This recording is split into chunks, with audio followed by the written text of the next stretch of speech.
And if you come to the YouTube stream, you can watch this draft live. I'm showing the draft board live on YouTube right now. The first 4 picks. First overall pick in this draft I'm doing right now is actually Dalvin Cook. I very much disagree with this. Christian McCaffrey should go first in every single draft. McCaffrey ended up going second. Derrick Henry went third. Someone took Saquon Barkley fourth and Travis Kelce fifth, which means your guy is going to get Alvin Kamara at 6th overall. And we absolutely love this because Alvin Kamara should be a top 4 pick in every single draft. He should be a top 4 pick in every single draft. Just look up WalterPicks on YouTube. It's also in our link tree on TikTok if you want to follow along with this draft live. I just snagged Alvin Kamara 6th overall. It's an absolute steal in a half PPR league, which is what this format is. This is a best ball draft, so the roster construction ends up being a little different than a normal league. But the first round is pretty similar. We saw Dalvin Cook go first, Christian McCaffrey go second, Derrick Henry third, Saquon Barkley went fourth, Travis Kelce went before Alvin Kamara, Zeke went 1 pick after me. Do you think Akers and Swift for Jacobs and Hilaire is a fair trade? I would much prefer the Akers and Swift side of that trade. I do think it's fair, but I definitely would want to be on the Akers and Swift side. Thoughts on DJ Moore? Yeah, DJ Moore is a guy that I have always liked. I think that he has been an underrated wide receiver. I feel like he's underrated, but everyone thinks he's underrated, which doesn't make him that underrated. It's like this weird catch-22 with DJ Moore. But the big question for the Panthers this season, guys, is Sam Darnold. Can Sam Darnold actually perform well behind a good offensive line? The one thing going for Sam Darnold is that the Panthers' offensive line was actually very good in pass protection last year. Top 10 in protection rate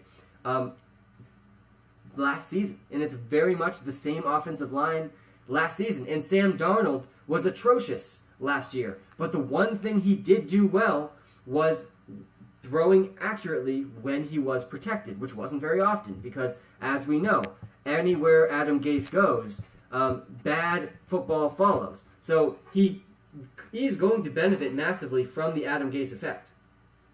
The question is, can the Panthers keep him protected? Aaron Jones thoughts. Yeah, I'm really warming up to Aaron Jones at his current price. You're getting him in the middle of the 2nd round. If you're watching this draft live on YouTube, Aaron Jones just went with the 5th pick in the 2nd round of a 12-man league. And he absolutely has league-winning upside if Aaron Rodgers does play. And I'm back on the clock here. Joe Mixon is still available, as is Calvin Ridley. I think I'm going to go with Joe Mixon, though. If you've watched me draft before, you know I'm trying to draft 3 to 4 running backs with my first 5 picks, and then I'm not going to draft another running back again. So take a look at this, and I got him at a pretty good value. 19th pick. He's usually going around the 16th pick. So pretty good value for both my picks so far. I got Alvin Kamara and Joe Mixon. That's the start to this draft. I had the 6th overall pick. I have Alvin Kamara and Joe Mixon. Akers and Zeke, or Tyreek and Zeke. Oh, that's a tough one. Matt, they're both good starts. The thing about getting running backs early, though, is there's such a big drop-off in running backs. And if you're watching live on YouTube right now, you're going to see it. Again, I'm live on YouTube. Just search WalterPicks on YouTube or go into our link tree. But look at all the running backs going in the first 2 rounds of this draft. By the end of round 3, you're going to be taking extremely risky running backs. But in round 3, there's actually extremely safe wide receivers available. So just based on the positional scarcity at running back, I think I would prefer the Cam Akers team over the team with Tyreek Hill. Chubb or Akers. I think that Chubb is such an interesting situation in fantasy. First of all, he was the most efficient runner in the NFL last season. Nobody was running the ball more efficiently than Nick Chubb. And the second piece of that is he actually was facing the most stacked boxes in the league. So he was running extremely efficiently while going against the most stacked boxes in the league. The defense knew Nick Chubb was getting the ball, and it did not matter. For this reason, Nick Chubb is one of the safest running backs in fantasy. Right? He's one of the most talented guys in the league. He's behind a very good offensive line, and he's on a team that wants to run the ball.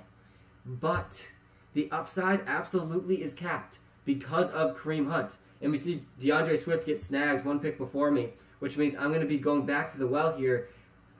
And I would draft Michael Thomas, but I already have Alvin Kamara. I already have Alvin Kamara, so I don't like stacking Alvin Kamara with Michael Thomas.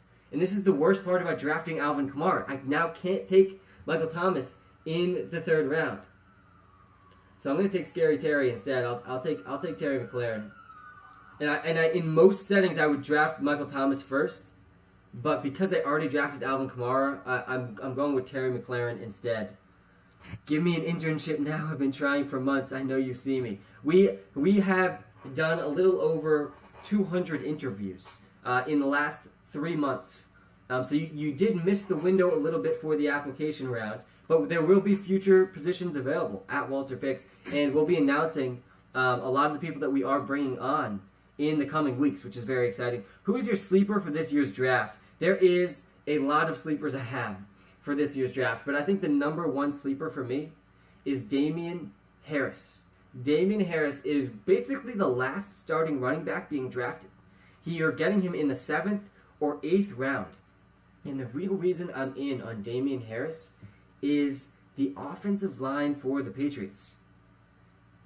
The offensive line for the Patriots is top 3 in the NFL. They have a top 3 offensive line. Oh, you made it to the 2nd round. I appreciate you going through the application process. Thoughts on Sam Darnold? Yeah, I was just talking about Sam Darnold a little bit. That's why this guy, if you're watching live on TikTok, is behind me. Because Sam Darnold's going to benefit massively from the Adam Gase effect. But the real question is, can the Panthers keep him protected? Because he's only good when he has adequate time in the pocket and is not under pressure. When he is under pressure, he absolutely collapses. So they need to invest in the offensive line, and their offensive line actually was very good last season. It was top 10 in protection rate in the NFL. They lost Joe Thuney, but they added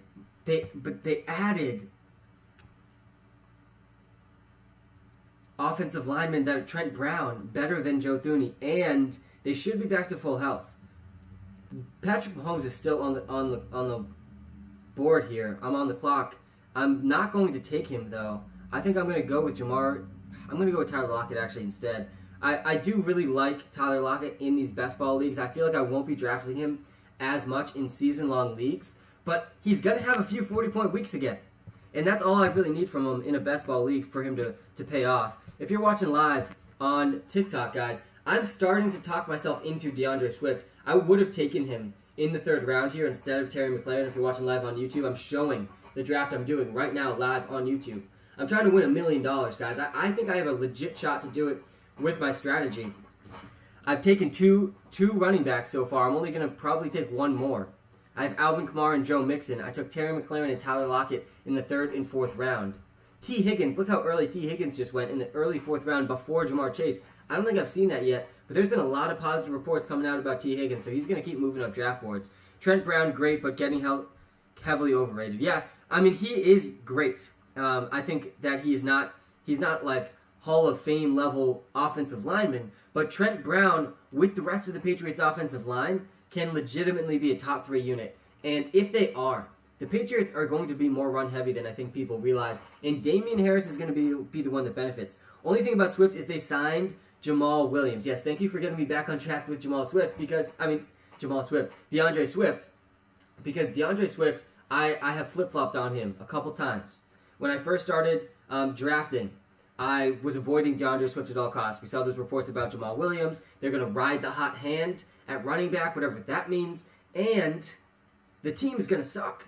The Lions could be one of the worst offenses in the NFL. They might not win a game this year, guys. Look at their wide receiver depth chart and honestly look me in my eyes and tell me that you think the Lions are going to win games this year. It's Brashad Perriman. It is Amon-Ra St. Brown. It is Tyrell Williams. And it is Quintez Cephas. This is the receivers for the Lions. I'm back on the clock here, and I'm going to take Josh Allen. I'm going to take Josh Allen here, and this is why I passed on Patrick Mahomes, because I knew one of these guys was going to be available in the next round. And Kyler Murray and Lamar Jackson still have not been picked, but they probably will be picked before my next pick. And I like taking one of these quarterbacks in the 5th round. Josh Allen, Kyler Murray, Lamar Jackson in the 5th round of fantasy drafts, when in a best ball league especially, I now only need to draft one more quarterback. And I basically can wait till like the very end of the draft to draft my second quarterback now.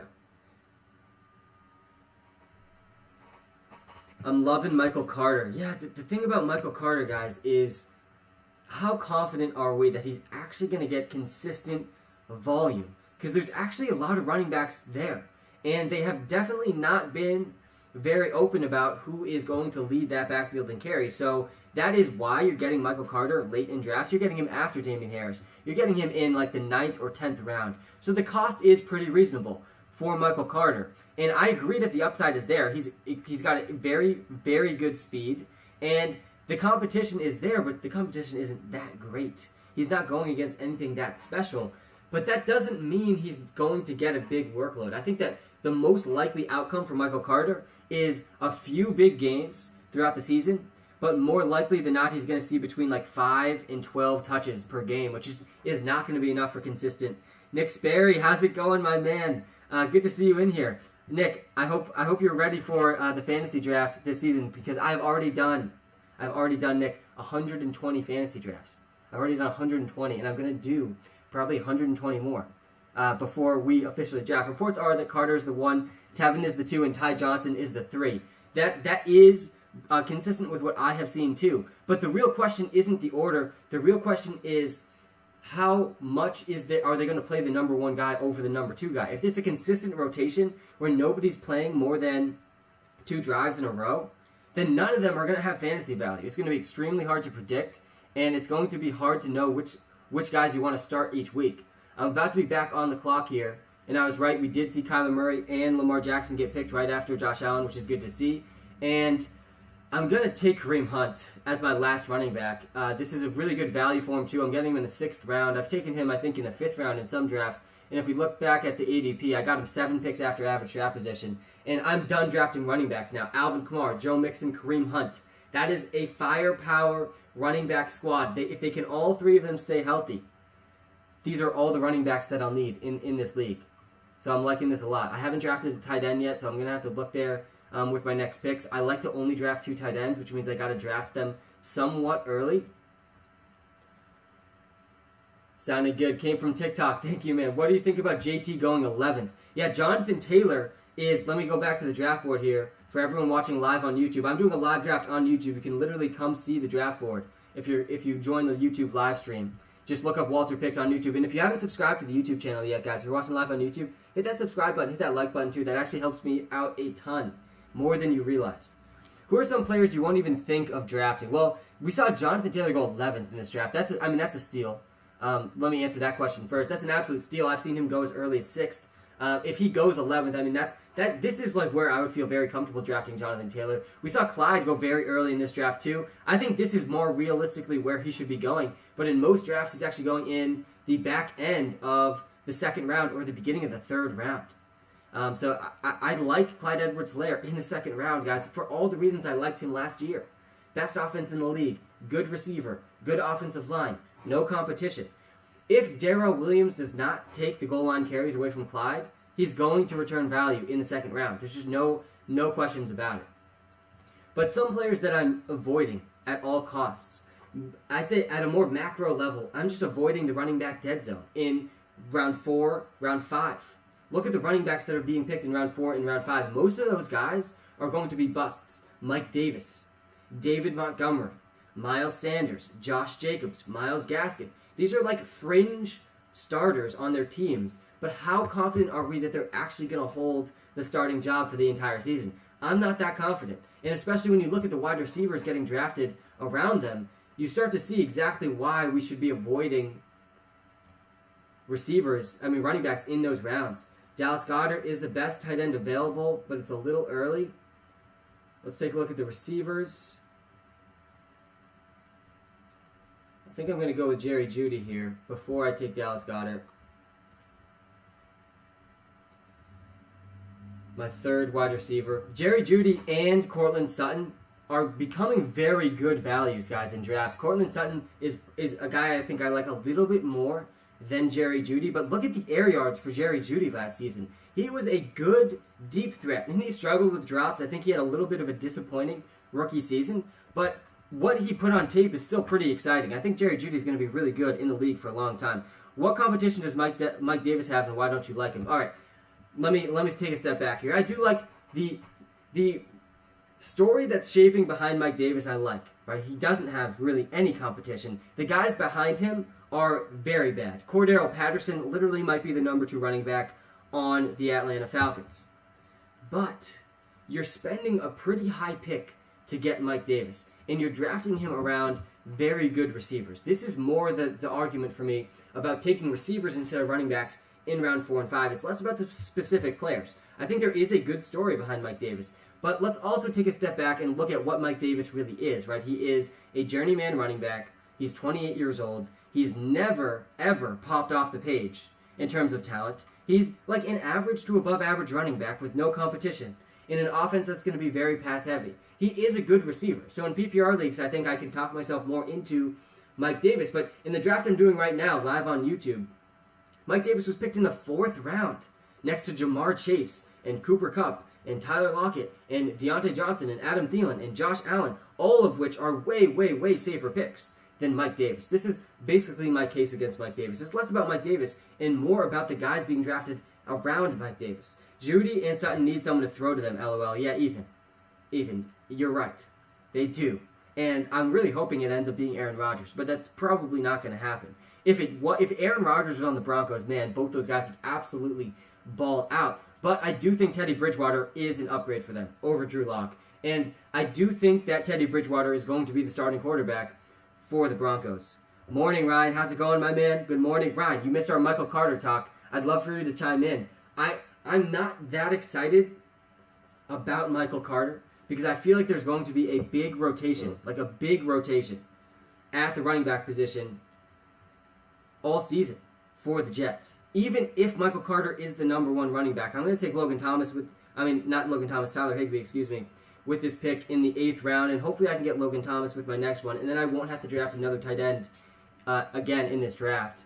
And I really am focused on tight end, one more tight end, and then wide receivers. I'm doing a live draft on YouTube right now, guys. If you want to come check it out, I'll share the draft board in a second for everyone watching live on YouTube. We just saw Brandon Cooks get snagged in the 8th round. I think that's a really, really good value as well. I really do like a lot of the guys in this range. But if you look at the tight ends that are left, it's just you gotta take one tight end before round 8. Otherwise, you're basically going to be getting 0 points every single week from your tight end position. That's how bad the drop-off is. Like, you literally risk zero points in your tight end slot if you don't take one in the first 8 rounds. There are a lot of great wide receivers and not a lot of great running backs. Yes, this is what it boils down to. But yeah, Tevin, Coleman, Carter, Pirine will be a committee thing. He's going to be an in-out flex play in my opinion. Yeah, Ryan, this is the thing. And I think in a best ball league, I could probably talk myself into him a little bit more. But in a real season-long fantasy league, are you actually going to be able to confidently trust Michael Carter in your lineup? Because to me, his floor is going to be like 2 points. Like a 2-point floor. Like, he might just start the game really poorly, and then they just go to the other running backs, and then you're just left with nothing in your flex spot. So I think he's actually really risky. But the price is pretty reasonable. It's not like you're spending that much of a draft cost on Michael Carter. He just got picked in this draft I'm doing live right now on YouTube, and he was picked in the 8th round. I still think I prefer the receivers that he's getting picked around, though. Brandon Cooks, Jarvis Landry, Antonio Brown, Michael Pittman, all of these guys way, way, way better flex options than Michael Carter. Higbee or Trotman in half PPR? Definitely Higbee. Yeah, the reason that, Kent, you're 100% correct. There are a lot of really good receivers, and there are not a lot of really great running backs. And this is exactly why it makes sense to be drafting 2 to 3 running backs in the first 3 rounds of your fantasy drafts, because the drop-off is insane. You literally are going from Clyde Edwards-Helaire on the best offense in the NFL, a second-year talented running back who underperformed in his rookie season, to like 2 rounds later, Mike Davis, 28 years old, has never done anything special in the NFL, and just 2 rounds apart. This is the huge, huge drop-off you're seeing in the running back position. And we see Logan Thomas got snagged, so I won't be drafting a tight end for a while now. I'm definitely glad I got Tyler Higbee when I did. So we're looking at wide receivers now. I think I'll probably go Jalen Waddle here. He looks like the next guy in terms of ADP. I haven't drafted him very much. but I'm getting him at a decent value. And I'm going to be drafting a lot of wide receivers. Jalen Waddle probably is another guy that isn't going to be able to be trusted in a season-long league consistently, but he does have really good speed, and I do think he's going to be getting touches in that offense. I believe by the end of the season, Jalen Waddle is going to be the number one receiver for the Dolphins. Bro, Mike Davis is good. I think good might be pushing it. I think he's okay. I think I would say okay or good. He's definitely not great. I think we can all agree Mike Davis is not great. I do think he's good, though. And I do think, don't get me wrong, again, most of my argument against Mike Davis is just that the running backs available at that time of the draft are just better. But I do think Mike Davis, if he can stay healthy the whole season, he's going to be a running back one, just on volume alone. He's got no competition. And he is a good receiver. I will give you that. He's a good receiver. I'd say he's an above-average receiver in the NFL. This is Mike Davis we're talking about. So I do think that there is a good rationale to taking Mike Davis. It's just tough to draft Mike Davis in the fourth round. The fourth round. When there's very, very good wide receivers being drafted right around him. Is it possible to draft at camp with no Wi-Fi? Yeah, Dylan, definitely. You just go buy a draft board. You can buy a draft board on Amazon. I think it's like $20. And it gives you stickers with every single player. And then you can do the draft in person. Then you can input it into Sleeper or Yahoo or ESPN, whatever service you want to use, at later. So you definitely can draft with that Wi-Fi. Those are the best drafts, too, in person. Have fun at camp. Exactly, the Chiefs don't run much. Yeah, the Chiefs do not run much. But Clyde Edwards-Helaire is also a good receiver. That's the thing with Clyde. He's also a good receiver. And I do expect him to be more involved in the passing game. The man, Sam, CB Fishing, how's it going, my man? I'm not doing a mock draft right now. I'm doing a real draft right now on YouTube. Look up WalterPicks. We're in the 10th round. I had the 6th pick in this draft. I honestly, I'm feeling pretty good about the squad so far. I'm not super excited about the tight end I ended up with. Only Tyler Higbee, and I probably won't draft another tight end for a while now because the tight ends left are just atrocious. But I did get Josh Allen in the 5th round. I love getting one of those 4 quarterbacks in the 5th round.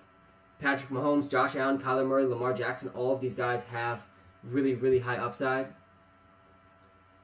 And we're going to stick to the wide receivers. Corey Davis is still available. McCole Hardman is... Russell Gage is still here, so I'm going to snag Russell Gage. Russell Gage in the 10th round in a best ball league. I got him a couple picks after his average draft position. Russell Gage is going to be the number 2 receiver for the Falcons, one of the most pass-heavy teams in the NFL. Yeah, I know, Kent. Patrick Mahomes is not usually available in the 5th round, but if you come look at this draft I'm doing live on YouTube, he went in the 4th round of this draft. And in almost all of the best ball drafts I've been doing, and I've done about 130 of them now, and almost all of them, in the 5th round, Josh Allen is still there. Lamar Jackson is still there. Kyler Murray is still there. And all 3 of those guys could realistically outperform Patrick Mahomes. And they also all have really, really good rushing upside. And so this is why I'm pulling the trigger on them every single time in the 5th round. Kyle Pitts will be the 2nd best wide receiver on the Falcons. Yeah, you're right. You're totally right. Kyle Pitts is basically the number 2 receiver, which makes Russell Gage the number 3 receiver. I agree with this logic, by the way. I'm basically viewing Kyle Pitts as the number 2 wide receiver for the Falcons, which is why he's ranked as the 4th best tight end. I have him ranked as the 4th best tight end in fantasy. It won't surprise me at all if he finishes top 3 this season. He's basically a wide receiver, guys. He's basically a wide receiver. And the tight ends in fantasy are so bad that getting a wide receiver in your tight end slot is just insanely valuable. That's why we saw Kyle Pitts in this draft. Kyle Pitts went in the 5th round. Pretty good value for Kyle Pitts, honestly. 5th round. I've seen him go as early as the 4th. And I'm about to be back on the clock here. Aaron Rodgers is still kicking around. I honestly might pull the trigger on Aaron Rodgers. Robert Tonyan as well. I might try to stack Aaron Rodgers and Robert Tonyan with these next 2 picks. Let's take a quick look at the receivers. Yeah, I think I'm going to go for it. I think that I'm open to drafting Aaron Rodgers. This is the 11th round now. Aaron Rodgers I go back and forth. But there is still a good chance that Aaron Rodgers plays, guys. I'm at this point where, think about it this way. Aaron Rodgers, he's a Hall of Fame quarterback, even if he retired right now. But he was the MVP last season. Is he really going to give up football, the thing that he is literally the best in the world at the current time, because he is mad at his organization? I don't think Aaron Rodgers is going to sit out this entire year. And it's definitely possible that he does. It's 100% possible that he does. But I don't think that's what's going to happen. And when he does return, he's going to be picked before the 11th round. The same thing goes with really all of the Packers players. All of their average draft positions are suppressed right now. They're all suppressed because no one knows if Aaron Rodgers is really going to play. What do you guys think? Do you think Aaron Rodgers is going to be on the field? I have one close friend who's a very, very diehard Packers fan. I texted him the other day because I'm investing a lot of money in these fantasy leagues. And I said, do you believe Aaron Rodgers is going to play this season, week 1 for the Packers? And he said yes, he does believe. So he follows the Packers closer than anyone. So I do think there's a chance that it happens. Arjun Baller, how's it going, my man? How do you feel about Jamar Chase and Joe Burrow? I think both of them are going to ball out this season. Take a look at this, guys. I made a future bet on Joe Burrow already on PrizePicks. If you haven't checked out PrizePicks yet, you got to go check it out. One of the best plays for player props. And his current prop for passing touchdowns, 25.5. Joe Burrow's going to throw at least 30 touchdowns this season. He's going to throw at least 30. 25.5 in a 17-game season. He's going to average 2 touchdowns a game. Like, he's going to clear 30 touchdowns. Joe Burrow, guys, was throwing the ball a lot in just his first games in the NFL. I'm very high on Joe Burrow. Very high on Joe Burrow. And I think that this prop is at least 4 touchdowns too low. So if you can find Joe Burrow over 25.5 touchdowns somewhere, if you're watching live on TikTok, go hit this. This is on PrizePicks too. I think it's still the same line now. I'm not sure if it's moved at all. I got to check. I made this, I think, about a month ago. And I'm going to snag Robert Tonyan here as my last tight end in this league. And I like this. I got to stack Aaron Rodgers with Robert Tonyan. And the other nice thing about getting Aaron Rodgers in the 11th round, and again, obviously, I'm taking a risk here because he literally might not even play. But if he does play, I'm going to be able to stack a lot of other Green Bay pass catchers. Marquez Valdes-Scantling, Amari Rodgers. Both guys that I'm going to be able to get in like round 15, round 16 at a really, really cheap cost. And I'm now done drafting quarterbacks and tight ends in this league. If we take a look at my squad so far, it's coming together pretty nicely. I think I'm done with running backs as well, which means that I can only need to focus on wide receivers. I have Josh Allen and Aaron Rodgers. I have Alvin Kamara, Joe Mixon, and Kareem Hunt. I have Tyler Higbee and Robert Tonyan. The tight ends are looking a little sketchy. But both of these guys do have a lot of touchdown upside, Higbee and Tonyan, especially if Aaron Rodgers does play. This team's pretty much toast if Aaron Rodgers doesn't play anyway, so I'm just going to bank on the fact that that's happening for the sake of this team. And my wide receivers, a pretty good start with these 5 wide receivers. Terry McLaurin, Tyler Lockett, Jerry Jeudy, Jalen Waddle, and Russell Gage. And I'm going to be drafting another 5 to 6 wide receivers. So I'm basically drafting volume at the wide receiver position to make up for the talent that I have. Because these 5 wide receivers are good, but none of them are amazing outside of Terry McLaurin. They aren't going to be very consistent. And so to make up for that consistency issue, I'm just going to draft a ton of wide receivers. And I will strongly consider T.Y. Hilton next. Looks like he is next in terms of average draft position. I don't know if you guys all saw the Cole Beasley stuff, but Cole Beasley might retire because of the COVID restrictions, which makes the other pass catchers in the Bills' offense pretty intriguing. Emmanuel Sanders is looking like a little bit better of an option if Cole Beasley does, in fact, not play this season.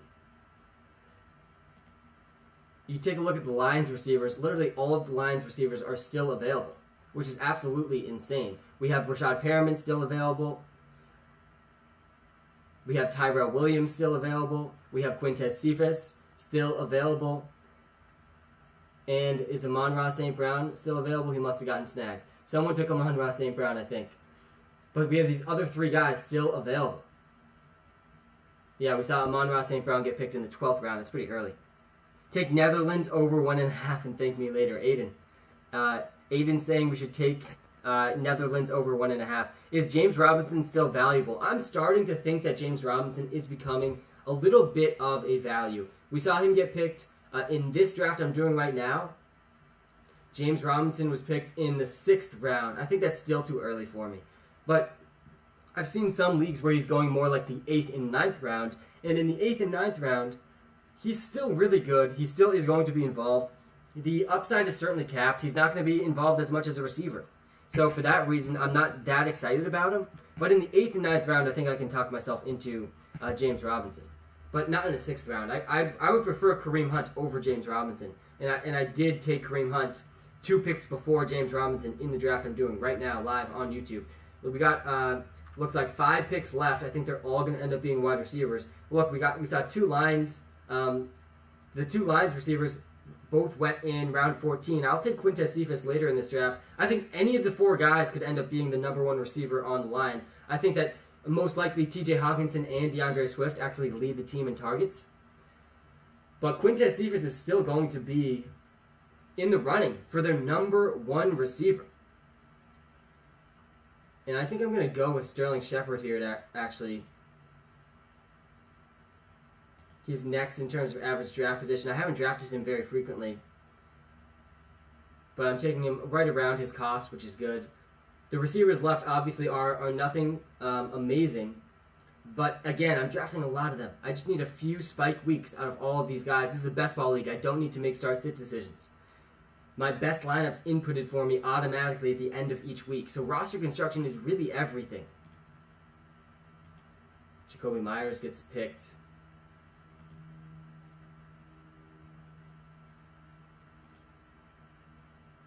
Jamison Lee Crowder is still kicking.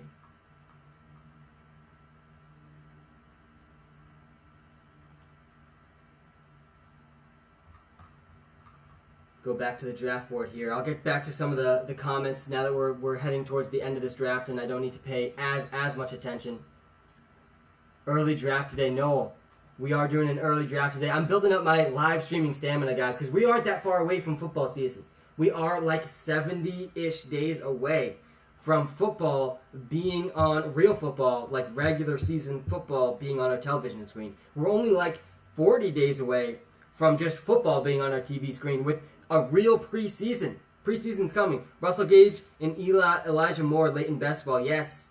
Elijah Moore, I think, is my most drafted wide receiver in best ball. He's my most drafted wide receiver. Russell Gage is going a lot earlier than him. And I actually did draft Russell Gage in this draft I'm doing live right now on YouTube. I took Russell Gage in the 10th round. 10th round. He's going to be the number 3 receiver for the Falcons. It's going to be Calvin Ridley, who's probably going to finish as a top 3 wide receiver in fantasy football this season. Then Kyle Pitts is basically their number 2 receiver, and that's how I'm viewing him. He's basically a receiver. That's how good Kyle Pitts is. But Russell Gage is the number 3 guy on what's going to be a very pass-heavy offense. So I'm in on Russell Gage in the 10th round, especially in a best ball league. I don't need to guess which weeks Russell Gage is going to go off, but the weeks are going to be there. I don't need to guess which ones, but I know that they're going to happen. This is the logic with drafting Russell Gage in the 10th round. If you're watching live on YouTube, guys, and you haven't subscribed yet, please hit that subscribe button, hit that like button as well. It takes you 2 seconds. Helps me out a lot more than you probably realize. I do appreciate it. I'm going to take Marquez Valdes-Scantling here. Like I said, I knew that I was going to be able to stack these Packers receivers late in the draft. And I'm going to take Amari Rodgers next as well. And then I'm going to have a pretty intriguing Packers stack. Obviously, Devontae Adams is the guy you want in the offense, but Devontae Adams is going in the 2nd round. I got Robert Tonyan in the 12th round. I got Marquez Valdes-Scantling in the 15th round. I'm going to get Amari Rodgers, who's likely going to be the starting slot receiver for the Packers, in the 16th round. And so it's actually a pretty cheap stack. And if Aaron Rodgers does end up coming back to the Packers, all of these guys are going to get picked way earlier. So I'm kind of hedging against the possibility that Aaron Rodgers does, in fact, play this season.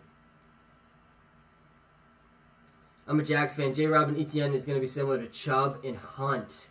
I think that's kind of pushing it. I do think that's kind of pushing it. I think that James Robinson is comparable to Kareem Hunt, where he's going to be involved he's going to be involved. But the thing with James Robinson is he's probably only going to be involved on first and second downs. Like, I don't see him on the field very much on third downs because Etienne's talent is in the receiving game. Like, this is where Etienne excels. And so if that's where he excels, he's probably going to find himself on the field a lot of third downs. And I do not think Etienne is as good as Kareem Hunt or as good as Nick Chubb. And I honestly don't think James Robinson is either. And the team overall is not as good as the Browns. The offensive line is not as good. The coaching staff is not as good. So I'd say that there's a lot of things that make them not like Nick Chubb and Kareem Hunt, but you also don't need to draft them at the same price as Nick Chubb and Kareem Hunt, and fantasy football is a game all about price. The entire game is about opportunity cost and positional scarcity, and for that reason, I think you could talk yourself into the upside of Etienne or James Robinson in like the 7th round, 8th round, but they're actually going a lot earlier than that in most of the drafts I've done, so I haven't drafted them very often. Etienne went in the 5th round in this draft. Next to guys like Adam Thielen and Cooper Kupp and Kyle Pitts. I would rather all three of those guys than Travis Etienne. Same thing with James Robinson. Going next to Devonta Smith, Chase Claypool, Cortland Sutton, Kenny Golladay. Very good wide receivers. First round, I had pick 5. Well, pick 5 might be the worst pick in fantasy this year because in pick 5, I had picked 6th in this draft I'm doing live right now on YouTube, and it actually worked out really well. But the top 4 players in fantasy this year, guys, it is Christian McCaffrey, number 1, then it's Dalvin Cook, then it's Derrick Henry, then it's Alvin Kamara. Those are the top 4. So if you can get any of those 4 guys, at any point in your draft, you do it, especially anytime after the top 4 picks. After that, it gets a little interesting. Now you're considering Saquon Barkley, who might not be fully healthy by week 1. You're also considering Travis Kelce, who gives you the single biggest positional advantage in all of fantasy football. You should also be considering Ezekiel Elliott, who is going to be back in form this season. He's going to have his offensive line back, he's going to have Dak Prescott back, and he is going to be fully healthy. If all those things stay true throughout the season, Zeke is a top 5 running back, guys, and don't overthink it. I know he did not look good. at the end of last season. He looked bad. Tony Pollard was much better than him last season. But you have to keep everything in context. Zeke is still one of the highest paid running backs in the NFL. He is still running behind a top 10 offensive line. He's going to have his quarterback back, and he was playing through injuries last year, which he no longer has. So there is a lot going for Ezekiel Elliott this season that I do feel comfortable drafting him with a top 6 pick. After those top 4 guys, I would feel most comfortable drafting Ezekiel Elliott, then Saquon Barkley, then Travis Kelce. That's the order I would go in. I would say Christian McCaffrey first, Dalvin Cook second, Derrick Henry third, Alvin Kamara fourth, Ezekiel Elliott fifth, Saquon Barkley sixth, and then Travis Kelce seventh. That's the order that I would go in. Now I'm going to take Quintez Cephas here. And again, I think Quintez Cephas has just as good of a chance to be the number 1 receiver for the Lions. I say number 1 in quotes because it's really going to be T.J. Hawkinson and DeAndre Swift. But in the wide receiver depth chart, Quintez Cephas could be the lead guy over Tyrell Williams, over Brashad Perriman, over Amon-Ra St. Brown. They're all like the same guy. So I'm just going to take the cheapest one and be happy about it. Quintez Cephas has a very real chance to beat out all of those guys. Those guys aren't anything special. They are not anything special. I appreciate the follows, guys, if you're watching live on TikTok. We are live on YouTube right now, too, doing a live draft. And I'm going to do one more draft on this live stream. I'll start up another one in about 5 minutes. And come to the YouTube stream, guys. You can literally see the draft board as I'm drafting and see kind of what the average draft position is looking like for a lot of these guys. Take a look at the first 5 rounds if you're watching live on YouTube. We saw Dalvin Cook go first overall in this draft. I don't agree with that at all. Christian McCaffrey should be the first overall pick in every single draft in every single format. But Christian McCaffrey ended up going second in this draft. Derrick Henry went third. Saquon Barkley went fourth. Travis Kelce went fifth. And I was there smiling with a 6th overall pick, getting Alvin Kamara, who should be a top 4 pick in every draft. Then Zeke went 7th. Tyreek Hill went 8th. There was only one wide receiver taken in the first round, and it was Tyreek Hill. Najee Harris, I saw a question in the chat about Najee Harris. Najee Harris went with the last pick of the first round in this draft. Usually he's going in the 2nd round. In this draft, he went in the last pick of the first round, 12th overall. And I do like him. I do like Najee Harris. He's one of the few running backs in the NFL that has legit shot at 300-plus carries. He could literally see 300 carries this season, and nobody would blink an eye. And he's good at receiving, too. The big concern with Najee Harris is the offensive line. And this is the big concern with the Steelers overall, they did not address their biggest issue. They had a atrocious offensive line last year. It is really the big reason the team was not successful. And they did almost nothing to address it this offseason. I think they're going to have a bottom 10 offensive line, and that's going to be bad for the entire offense. It could end up being very, very difficult for Najee Harris to do anything if he's just getting hammered behind the line every single time. Thoughts on half PPR? As just a format, I like half PPR. Why so low on Saquon? Injury concerns. Yeah, I've been drafting for about a month now because I'm a degenerate and I draft basically as early as I possibly can. I think this draft might have been from a month ago. I've done about 120 drafts already. I've already done 120 drafts, fantasy drafts. These are all best ball leagues, so I don't need to worry about in-season management. I just do the draft. And I'll take Cordero Patterson with my last pick here just because this guy just brings good vibes to the squad. How could you not feel good about drafting this guy with your last pick? He just brings fantastic vibes to the entire squad. And Cordero Patterson is a guy that literally could be the number 2 running back on the Falcons. He could be their number 2 running back. And there's a legit chance that we see games where Cordero Patterson gets 10 plus carries. And you better bet that I will be celebrating and enjoying every single minute of those games. All right, we're going to do one more live draft on YouTube, guys. Come check out the live YouTube stream. You can literally see the draft board as I am drafting, and I will talk through the strategy as I am drafting. So come check out the YouTube live. Just look up WalterPicks on YouTube or tap the YouTube link in the link tree. Once this draft fills, I'll be drafting live on YouTube. But Cordero Patterson, the last round pick. Your last round pick is less about winning your fantasy league, and it's more about bringing good vibes to the squad. This is my rationale for drafting Cordero Patterson. I also think he could be the number 4 receiver on the Falcons. He could be the number 4 receiver on the Falcons, legitimately. Another guy I've been talking myself into as we're waiting for this draft to fill up is DeAndre Swift in the 3rd round. The boy Sam live again. Josh, how's it going, my man? Thanks for tuning in. Where would you take Javonte Williams, if at all? Yeah, I did draft Javonte Williams in a few leagues that I've done so far. And really, the main reason I've been drafting him at all is, I don't know if you guys saw this video, but there was a video of the Broncos coaching staff and general manager the night of the draft comparing him to Ezekiel Elliott. They think that Javonte Williams is literally an Ezekiel Elliott level player, and they spent the draft capital on him to prove it. And this is the most exciting thing about Javonte Williams. There's really not anything else that's super exciting about him. I don't think he's that talented. I don't think he's an Ezekiel Elliott level player. But if the coaching staff does, that is a good sign. And I'm not going to pretend like I know more than the coaching staff of the Denver Broncos. But what matters most, guys, in fantasy is volume, right? We know this. Volume is king in fantasy football, and this is why. This is why I'm starting to talk myself into DeAndre Swift, because even though Jamal Williams is there, even though Jamal Williams is in Detroit, and the coaching staff has consistently said they want to do a hot hand approach at the running back position. They want to rotate Jamal Williams in to be the 1B to DeAndre Swift's 1A. This is a concern, but look at the rest of the team for the Lions. Look at how the Lions are built. Their offensive line is good. Top 10 offensive line in the league. It is by far and away the best part about the offense is the offensive line. Same thing is true for the Patriots, by the way. Patriots offensive line is probably going to be top 3 in the league. This is the only hope as a Patriots fan that I have, is the offensive line.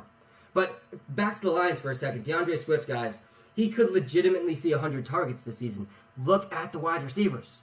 The wide receivers, Brashad Perriman, Quintez Cephas, Tyrell Williams, Amon-Ra St. Brown. All of these guys are being drafted after the 13th round in fantasy drafts because they all aren't good.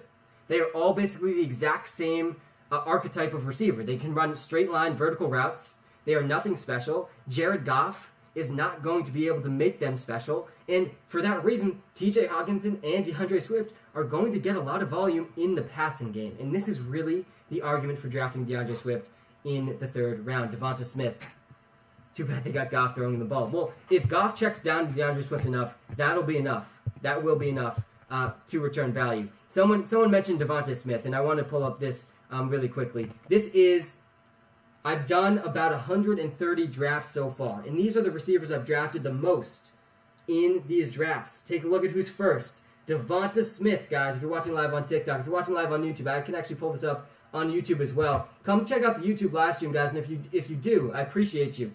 I'll get to some of your questions in the comment in a second. How does this draft work? Is it paid? Yes, it's a $25 league, and it's a best ball format. I'll explain what that means right now. If you're tuned into the YouTube live, come check this out. I've done 132 of these drafts. The max, or 130 actually, 130. And we can see the exposure here, which means how much I've drafted each player across the 130 drafts. Kareem Hunt currently sits at my most drafted player. And I do this for a lot of different reasons. Number one, I think Kareem Hunt has actually a pretty good floor. In the 5th and 6th round, as my last running back usually drafted, he has a good floor. He's going to be a running back 3, right? He's going to get 10 to 15 touches a game behind Nick Chubb. He's going to score a touchdown in probably half of his games, and he's also going to be involved as a receiver. But the ceiling is also there for Kareem Hunt, because if Nick Chubb ever got injured, I would basically win all of these leagues, right? If Nick Chubb gets injured, Kareem Hunt all of a sudden is a top 10 option at the running back position in fantasy football. Devonta Smith is my second most drafted receiver, partially because I knew his average draft position would rise. Right? When I'm doing drafts this early, part of it is playing the average draft position game, because average draft position changes over time. And Devonta Smith is already being picked like 2 rounds earlier than where I got him in most of these drafts. I was getting him in the 7th and 8th round. He's now going in the 6th and 7th round. But Devonta Smith landed in the perfect spot, guys. And I know it might not seem that way because Jalen Hurts, his 50% completion percentage, bottom in the NFL last season. I don't expect it to stay there. But he landed in the best spot for him because the receivers there are nothing special. Jalen Reagor, Travis Fulgham, Greg Ward. I mean, like, Devonta Smith is going to be the alpha wide receiver there immediately and for a long time. Devonta Smith absolutely balls out on football fields, guys. Every single thing Devonta Smith does is elite. He has elite route running, elite speed, elite hands. The only knock against Devonta Smith is his size, and I'm not that worried about his size because of all those other traits that he has. Reagor is a beast. Well, he was not a beast last season. So you got to be able to explain, if you are in on Jalen Reagor, why was he not good last year with very little competition? Are you going to blame the quarterback play? I think you could. But even if you do that, I think you're also partially explaining why you should be concerned about him this season. With the 9th pick in a 10 team, should I go running back, or running back, wide receiver? I think I'm a big fan of the running back approach this season. I think the running back approach is the probably optimal strategy this year, guys, because we're one person away, and then I'm going to be doing another live draft on YouTube, guys. Come check it out on YouTube. Search WalterPicks on YouTube. Do you know who Conor McGregor is? Of course. Kamara or Saquon Barkley at pick 4 if Henry, C-Mac, and Cook are gone. Thanks, appreciate it, man. Thank you, man, for the question. I think that I would lean, at the current moment, with the current information we have, especially if it's a PPR league, I'm leaning Alvin Kamara. I'm leaning Alvin Kamara over Saquon Barkley. And when I was first drafting about a month ago, again, I'm a degenerate. I've been drafting basically as early as you could possibly start drafting. I was drafting before the NFL draft even started. But I was drafting Saquon Barkley 2nd overall at that time. Before we got the reports that Saquon Barkley might not play week 1, I was drafting him 2nd overall. Let's go. We are getting the 2nd overall pick in this draft, guys. We're doing a live draft on YouTube right now. And we just got handed the 2nd overall pick, one of my favorite picks in fantasy this year, because I have not gotten very much Dalvin Cook in these drafts. I have not gotten very much Dalvin Cook. I think maybe 1 or 2 teams, which is honestly very, very concerning for me. I've done about 130 drafts. I think 1 or 2 of them somehow is it. That's all I got Dalvin Cook in. So I'm excited. Hopefully I get Dalvin Cook, or hopefully Toby, who has the 1st overall pick here, messes up and doesn't take Christian McCaffrey first, and then I'll get Christian McCaffrey. But I will take one of these 2 guys with the top 2 picks. I noticed Baker Mayfield falling a lot in my leagues. What's your sleeper QB / late round guys? Yeah, Baker, there's a lot of good starting quarterbacks late in drafts. This is why the late round quarterback strategy still makes a lot of sense in fantasy football. Baker is a guy that, like, he's on a run first team. He has really good receivers around him, which is exciting. How much money have you spent on drafts so far? I've spent, I think, around $2,500. I'm going to be maxing out at around $5,000. So I'm setting myself on a pretty good pace. I won't be able to draft as much as I have been in the coming weeks because I will be very, very focused on WalterPicks full time, and I'll be doing a lot of work getting ready for the season. But I'll probably invest between $5,000 and $10,000 in fantasy this year. Go Bombers! That's what I'm talking about. Go Bombers. I'm repping the Ithaca soccer shirt today. We ended up getting Dalvin Cook 2nd overall. I'll switch to the draft board here. So if you're watching live on YouTube, you can literally see the draft live on YouTube. Let's hit this right here. Then we'll open up the draft board. Come check out the YouTube stream, guys. Just look up WalterPicks on YouTube. If you are watching live on YouTube, guys, hit that subscribe button. Hit that like button. It takes you 2 seconds. Helps me out a ton. And we are going to be doing live streams every single Sunday morning in the NFL season. Just like last year, they were an absolute blast. And we will be giving advice for the NFL season every single week. Ithaca, New York. Yes, that is correct. Thank you for the follows, guys. Thank you. MT, potential to be wide receiver 1 again. What round would you take him? Yeah, take a look. Michael Thomas is one of my most drafted wide receivers in my drafts I've done so far. I've taken him in like 1 out of every 4 drafts. I'm getting Michael Thomas. And I will not let Michael Thomas fall past me in the 3rd round. And the only chance that I don't draft Michael Thomas in the 3rd round is if this guy is still there. I will take DeAndre Swift in the 3rd round pretty happily as well. But if DeAndre Swift is already taken, there's not a chance I'm letting Michael Thomas slide past me in the 3rd round. Michael Thomas could literally see 160 targets this season, and it would not be surprising at all. He could see more than that, too. His upside this season, Michael Thomas, if Jameis Winston, famous Jameis, can win the starting quarterback role for the Saints, Michael Thomas could legitimately be the number 1 overall wide receiver, and for that reason, you can't let him slide past you in the 3rd round. I think that we've soured too much on Michael Thomas too quickly. He had 1 bad season. And that's what it was, guys. It was a bad season. He was playing through injuries, but it was a bad season. He did nothing. And it was kind of sad with Drew Brees' last year that Michael Thomas could not help him out more. But he still has some of the best ever seasons of a wide receiver in the history of the NFL under his belt at a young age. And this is what we should care about the most. If you're watching live on YouTube, guys, take a look at how this draft shaked out so far, and we're about a round and a half through. I had the 2nd overall pick. I snagged Dalvin Cook, which I'm feeling very good about because I haven't gotten the 2nd overall pick very much this season. And I like this part of the draft because the 2nd and 3rd round is still very good when you're drafting early in these drafts. Christian McCaffrey went 1st overall. Dalvin Cook went 2nd overall. Alvin Kamara went 3rd overall. Again, I'm sharing the draft board live on YouTube. If you just look up WalterPicks on YouTube if you're watching live on TikTok. Derrick Henry went 4th overall. Saquon went 5th. Zeke went 6th. Jonathan Taylor went 7th. If you were with me on the last draft we did, Jonathan Taylor went 11th. You see now why that was a really good value. He went 7th in this draft, which is usually where he goes. Travis Kelce went 8th. And I would take Travis Kelce, I think, before Jonathan Taylor. Otherwise, I'm feeling pretty okay about how this draft started. I think this is a pretty reasonable start to the draft. Tyreek Hill, again, being picked in the 1st round. Austin Eckler, 10th overall. Very sad about how early Austin Eckler's gone because I just can't get him on many teams as I want him on. He has Alvin Kamara level upside this season, guys. Stephon Diggs went 11th overall, and then Nick Chubb, Najee Harris. We see Najee Harris again. Najee Harris went 12th overall in the last draft we just did, 13th overall in this draft. People are picking him early and often. I would take Cam Akers over Najee Harris, definitely. Joe Mixon went a little earlier than what we got him last draft, which is also good to see. I also got Alvin Kamara 6th overall in the last draft we did. He went 3rd in this draft. That's also good to see. Rookie running backs that will impress the most. Yes, I think Najee Harris is probably going to be the guy that leads rookie running backs in fantasy. But don't count out Trey Sermon or Javonte Williams. I think both of those guys could be really, really effective as early as this season.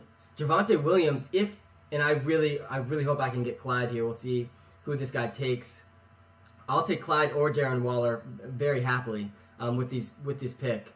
And I'll strongly consider DeAndre Swift and Michael Thomas as well with the next picks. Justin Jefferson, I can't take Justin Jefferson because I've already taken Dalvin Cook, but I'll gladly take Clyde Edwards-Helaire with this pick, stacking Dalvin Cook and Clyde Edwards-Helaire, and I only need one more running back now. And if I take DeAndre Swift, he will be my last running back that I had to take. I'll also strongly consider Darren Waller, though. Darren Waller gets snagged right before me here. And Michael Thomas gets snagged as well. And so I will happily take DeAndre Swift. Take a look at my start to this draft. I'm feeling good about this. I no longer need a running back now. I'm done drafting running backs. I have Dalvin Cook, I have Clyde Edwards-Helaire, and I have DeAndre Swift. 3 starting running backs that have good receiving ability in good offenses behind good offensive lines. DeAndre Swift is a guy I am in on. How do you set your lineups with that many leagues? James, good question. So all the leagues that I've done so far, again, this is my 131st draft already. I've been drafting for about a month now. my 131st draft on Underdog. If you haven't tried out Underdog yet, by the way, guys, that's the platform I'm drafting on right now. Use code Walter when you first deposit, and they will match your first $25 deposit with $25. So you deposit $25. If you just use the code Walter, you'll get another free $25 to try out these drafts. But the reason I'm able to do so many drafts is this is a best ball format. And what that means is all you do is the draft. There's no in-season management. I don't have to make start-sit decisions. There's no adding players. There's no dropping players. There's no trading players. There's not even any matchups. All that happens after the draft is your best lineup is automatically submitted for you at the end of each week. This is how it works for everyone. And then the team with the most points at the end of the season wins. And if you win, then you move to the next round. This is a tournament. And if you win the tournament, so if you win this league, if I beat all other 11 teams in this league, I'll move to the next round. I think it's week 15 and week 16. And in those rounds, I'm competing against all the other people that won their leagues. And if I beat them in those 2 weeks, I can win $1 million. That's the first place prize. And the nice part about this is, first of all, it's like batting practice for me. It's $25 drafts, pretty low stakes. I'm going to be doing a lot of them, so it ends up being a little bit higher stakes for me. But this is batting practice for the real drafts come August, where I will be making start-sit decisions and trades and adds and drops in those leagues. So this is basically my batting practice. And I encourage you, try this out. You can actually draft for as little as $3 if you want to on the Underdog platform. It's a great platform. What's up, Sam? It's been a while. Ben Howard, man, how is it going?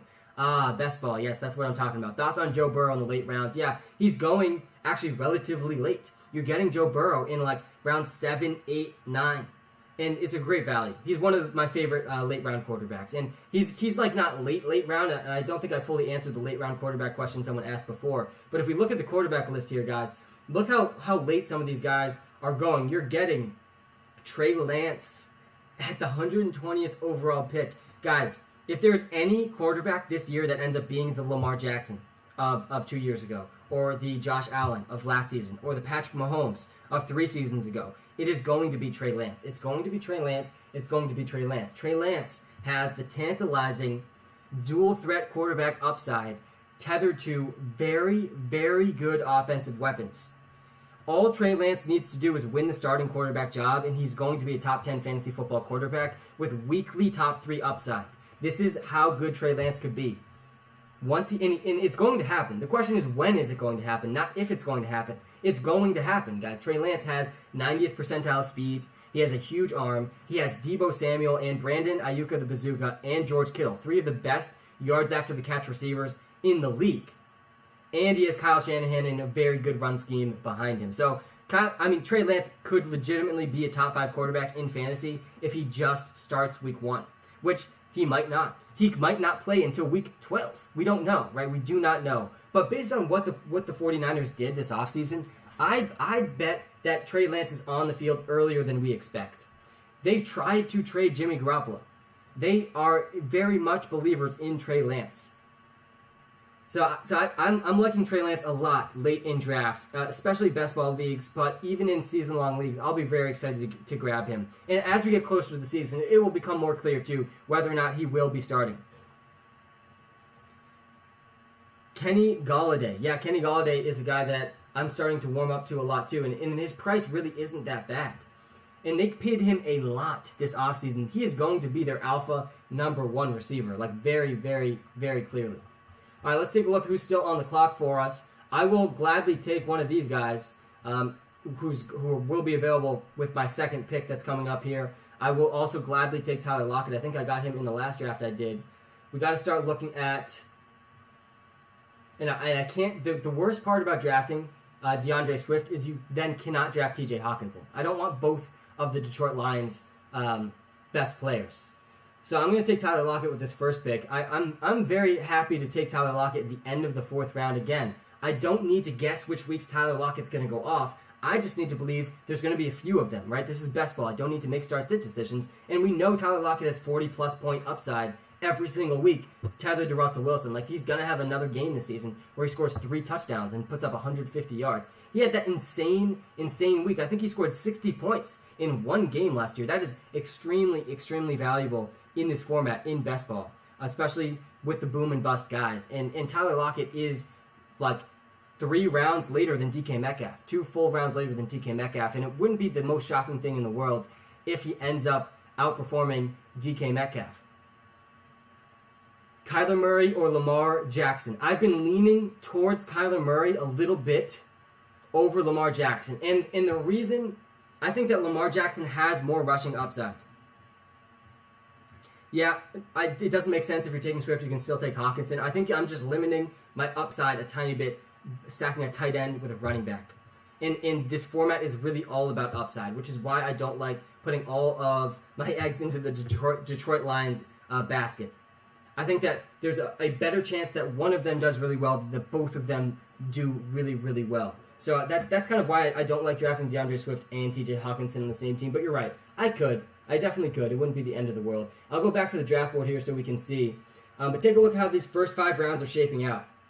I'm feeling pretty good about my start. I don't need to draft any more running backs. And take a look at the running backs being drafted now, guys. These guys are all very sketchy running backs. David Montgomery, Travis Etienne.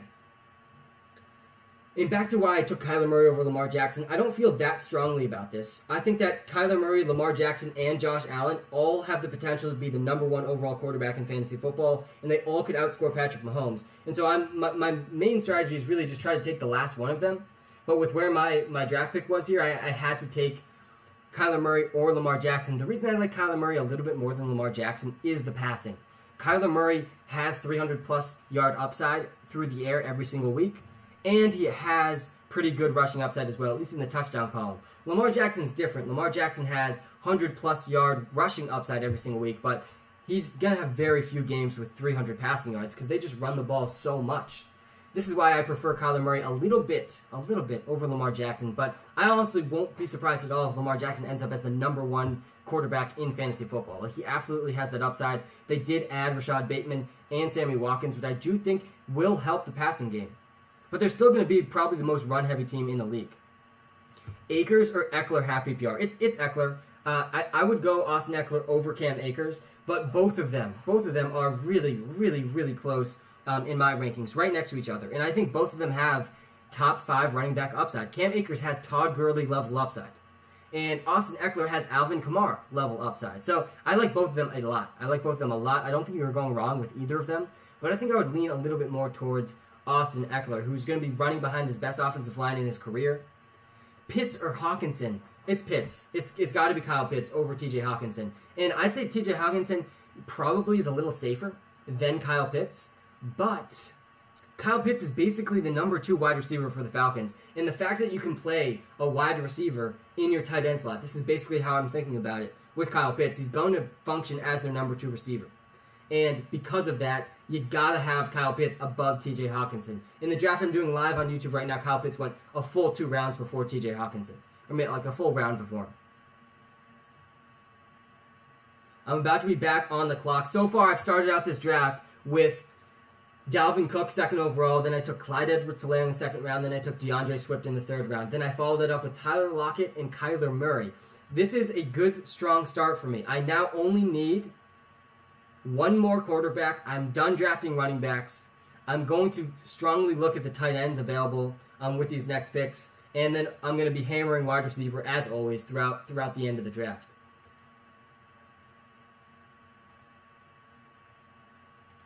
And I would gladly take Devonta Smith with one of these picks if he is not picked before I'm up. Dallas Goedert, Logan Thomas, Tyler Higbee. These are, if I can get 2 of these 3 tight ends, then I won't need to draft a 3rd tight end, which is ideally what I want to do. But I will only draft one of them, I think, with these picks. I like Dallas Goedert a lot, guys. No more Zach Ertz. And after Devonta Smith, there's just not that much competition there. And I will gladly draft Devonta Smith here as my number 2 receiver. He's not that much different to me than Tyler Lockett. He's obviously not tethered to Russell Wilson. He's tethered to Jalen Hurts. But Devonta Smith is a better wide receiver than Tyler Lockett. This is how good I think Devonta Smith is. Devonta Smith, guys, is an absolute baller. And he's on a team where he's the clear alpha number 1 wide receiver already. Should I be concerned about the injuries in the past or no? I think it's a no. Yeah, so the way I approach injuries, guys, is honestly a lot different than I think what most people do. The way I approach injuries is I basically just completely ignore them. Don't get me wrong here. there is a lot of research that says previous injury history does increase future injury risk. But you got to remember the game we're talking about here. This is the NFL. This is the most injury-prone sport in the world. And running backs specifically are the most injury-prone position in all of sports. Running backs get injured at like a 50% rate, guys. It's insane. It's an extremely dangerous position, right? You're running straight into linebackers. This is what the position is. And so every single running back has such a high injury probability that I'm not going to pretend like I know which ones are going to get injured. And I'm not going to pretend that because Saquon Barkley, for example, tore his ACL last year, that gives him such a higher probability of injury than a guy like Dalvin Cook or a guy like Derrick Henry. Because they all play the same position, and they all have a really high injury risk. Maybe it's slightly higher for Saquon, but it's still just high. So I'm not that concerned about injuries, and I actually think there's a net positive ROI, return on investment, to just ignore injuries, because everyone else is just overweighting them too much. What I would say, though, is I do try to avoid players that are already injured. A guy like Antonio Gibson, for example, he's still dealing with the same turf toe injury. He was already held out of some of minicamp because of the turf toe injury. He's already injured, right? I don't like drafting guys that are already injured because injuries are going to find your fantasy teams, guys. You don't need to go seeking out injuries. But let's also not pretend like we know who's going to get injured. This is my general thoughts on the injury thing with fantasy football, because it is, to me, a little overanalyzed. A little bit overanalyzed in the last year or so, the injury thing. Kamara's usage went down with Hill at QB. Yeah, it did. But I don't think Taysom Hill is going to be the starting quarterback for the Saints. I do think Taysom Hill will still be involved. But Jameis Winston's going to play more than Taysom Hill this year. This is my general thoughts on the team. Yeah, but the risk of re-injury is scary for some guys. Yeah, Spencer, it is. But the risk of just first injury is also scary for a lot of guys. That's kind of my general opinion. Where are we on Saquon? Yes, I was drafting Saquon Barkley pretty consistently second overall for about a month. And then we see reports start coming out that Saquon Barkley might not be ready for week 1. And he might be brought along slowly throughout the start of the season. And this is kind of concerning. And it's concerning enough to not draft him second overall. I think he's more like 5th or 6th overall now. But he's still going to be fine. And as long as he's fully healthy by the end of the season, this is what really matters. So I'm not that worried about Saquon Barkley, but I'm slightly worried. And I'd rather Dalvin Cook over Saquon Barkley. I'd rather Alvin Kamara. I would prefer Derrick Henry. And I think I'd prefer Ezekiel Elliott too. But after that, then I'm taking Saquon. I think I'd still take Saquon over Jonathan Taylor. Why is Swift there? Because I'm starting to talk myself into DeAndre Swift. I'm starting to talk myself into DeAndre Swift in the 3rd round. And in the draft that I'm doing right now, I did take him in the 3rd round. And I'm going with a hyper-fragile running back approach, where I'm drafting 3 running backs in the first 3 rounds, and then I'm not drafting another running back again in the entire draft. And with this approach, I'm looking for bell cow running backs with receiving upside behind good offensive lines. That's why I took Dalvin Cook, that's why I took Clyde Edwards-Helaire, and that's why I took DeAndre Swift. And I know Jamal Williams is there. Jamal Williams is there, Sam. Why are we so confident about DeAndre Swift? Well, even if Jamal Williams is there, even if, give Jamal Williams 50%, 60% of the carries. What really matters for DeAndre Swift is the red zone and the targets. And he could legitimately see 100 targets this season. I'm about to be back on the clock. Damian Harris gets picked 1 pick before me. 8th round. It's such a good value for Damian Harris. And let's take a look at the wide receivers available. Yeah, I will gladly take Brandon Cooks. I'm getting very, very high upside wide receivers so far. I'm liking the wide receiver grouping that I'm putting together on this team a lot. And I'm hopefully going to be able to get Michael Pittman with this next pick as well. And honestly, Jarvis Landry is a pretty good value in the 9th round as well. He doesn't have as much upside, but I kind of already have a lot of really high upside receivers. He's had at least 100 targets in 3 straight seasons. The thing about Jarvis Landry for me, and I do believe he's a value. Does Ty God Mo? Yes, Ty God Taylor does still have it. I'm excited to watch him. I think he's going to be the clear starter for the Texans this season. I think he landed in the perfect spot for him too. I'm going to take Jarvis Landry here just because he's the last guy with an ADP under 100. And I do think he's somewhat of a value, and I also haven't drafted him very frequently. Yeah, I probably need to diversify my receivers a little bit with how many drafts I'm doing. But let me talk about Jarvis Landry for a second. Jarvis Landry is tough for me because last season Odell Beckham gets injured, and Jarvis Landry does not take advantage of the opportunity. From a fantasy football perspective, he didn't take a leap when Odell Beckham went down. And this just makes me feel like, what is the real upside for Jarvis Landry? He isn't the number 1 receiver on the team. He's the number 2 receiver on a run-first team. And even when he was the number 1 receiver, he was like a wide receiver 3. So what's the ceiling for Jarvis Landry? I think that you draft Jarvis Landry for the floor, though. Jarvis Landry has basically had at least 100 targets in every year ever in the NFL that he's played, the last 5 years, and he is still a good receiver. So I think that he's going to have pretty consistently 5+ targets a game. The question is, what's the ceiling? But take a look at the receivers I've drafted so far, and I already drafted the ceiling. I got Tyler Lockett, Devonta Smith, Brandon Cooks, and I think meshing in kind of a higher floor wide receiver here makes a lot of sense. So I snagged Jarvis Landry. I'm liking these 4 wide receivers I've gotten so far. Honestly, I think this team might be one of the strongest teams I've drafted so far. What do you guys think in the YouTube comments? We're doing a live draft on YouTube right now, guys. If you are watching live on TikTok, you can literally see the draft board as I am drafting. If you come to the YouTube stream, just look up WalterPicks on YouTube. You're taking Goddard and Smith. Yeah, so I stacked Dallas Goedert and Devonta Smith. And this is a stack that I don't hate. I don't love stacking receivers and running backs from the same team, but stacking receivers from the same team, like a tight end and receiver, I think Dallas Goedert and Devonta Smith are going to be the 2 leading receivers for the Eagles. And by drafting them both together, I actually raised the floor of my team, because one of them is pretty likely to do well each week, right? Because there's only so many pass catchers on a team, and the probability that one of them scores a touchdown each week is actually raised when you draft both of them. This is why people do like stacking. And this actually there's an argument that it actually raises the ceiling too, especially if you can draft the quarterback with those receivers. Because you can just get those monster quarterback weeks tethered to the monster wide receiver weeks all in the same squad. This is why in daily fantasy sports, DraftKings and FanDuel, you'll see a lot of people do stacking in tournaments as well. I think the jury is still not out on whether stacking actually raises the ceiling, but in my opinion, it does increase the floor, just based on the probabilities. Who do you have at QB? I got Kyler Murray in the 5th round at quarterback in this draft. Kyler Murray in the 5th round. I started this draft with Dalvin Cook, then Clyde Edwards-Helaire, then DeAndre Swift. And I followed that up with Tyler Lockett in the 4th, and then Kyler Murray in the 5th. Does Marlon Mack have any value this year? Were we so high on him last year, end of draft flyer? Yeah, Nick, that's what he would be. He's end of draft flyer. He's not getting drafted in any of these drafts I've been doing, and these are 18-round drafts, and he's still not being picked. So yeah, if you feel like there's some value there, you can take a flyer on him at the end of the round, but at the end of the draft, I mean. But Marlon Mack is just in a tough spot.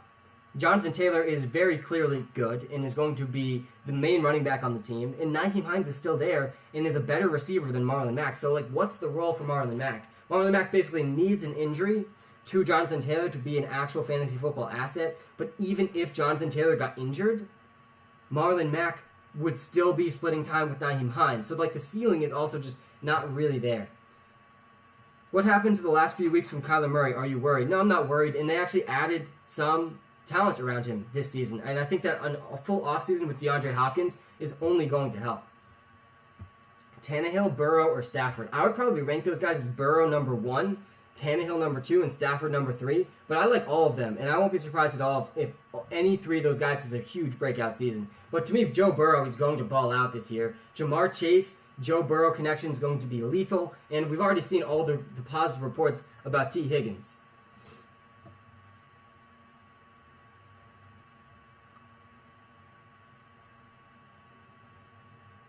And I'm back on the clock here.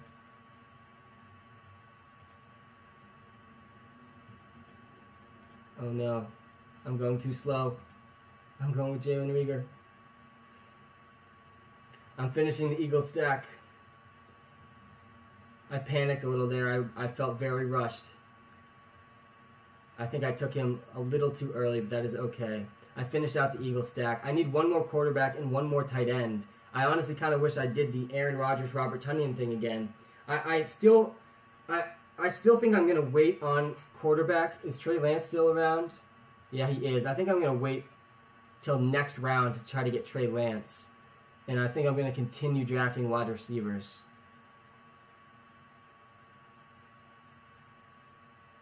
I don't hate Gabriel Davis, especially with all this,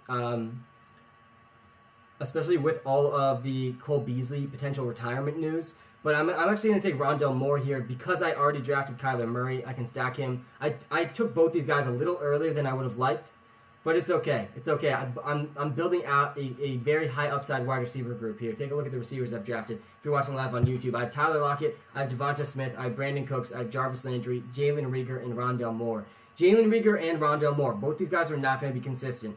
I just need a couple spike weeks out of them. Would you take someone like Hurts or Burrow as your QB1? Because I don't know when you would take them. Yeah, if you take a look at the draft I'm doing live on YouTube right now, let's take a look at where some of these quarterbacks have gone. We saw Patrick Mahomes go as the first quarterback in the 3rd round, end of the 3rd round. Then Josh Allen went beginning of the 4th. I got Kyler Murray the beginning of the 5th round. And Lamar Jackson went 2 picks after Kyler Murray.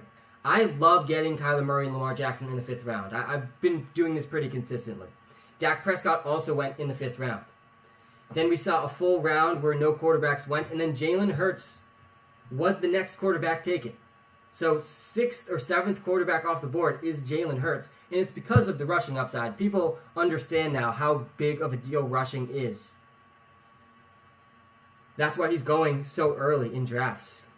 And it's honestly why I'm pretty excited about the stack that I'm getting much later in the draft of Devonta Smith, Dallas Goedert, and Jalen Reagor. If Jalen Hurts is going to be this good, some of the receivers are going to do well too. And I know he's going to be a run-first quarterback, but they are going to have to throw the ball too.